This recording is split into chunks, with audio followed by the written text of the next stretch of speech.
সঙ্গে চলো দিদি। আর কোথায় যাবো?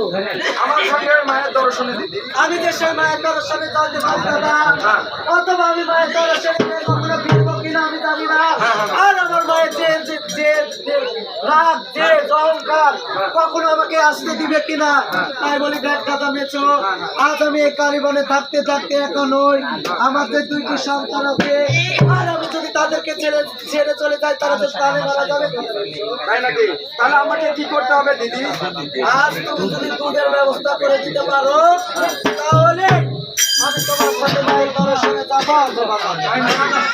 যাই হোক, আমরা বিকাল থেকে এখানে গান জুড়েছি, আমরা একটু ফিরতেও যাইনি।